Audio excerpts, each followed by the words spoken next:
الحمد لله رب العالمين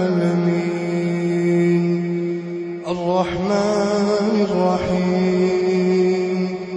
مالك يوم الدين إياك نعبد وإياك نستعين اهدنا الصراط المستقيم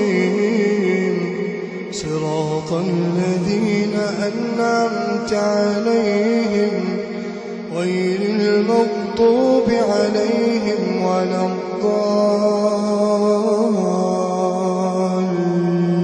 الضالين آمين. كنتم خير أمة أخرجت للناس تأمرون بالمعروف وتنهون عن المنكر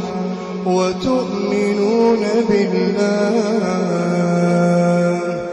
ولو آمن أهل الكتاب لكان خيرا لهم منهم المؤمنون وأكثرهم الفاسقون لن يضروكم إلا أذى وإن يقاتلوكم يولوا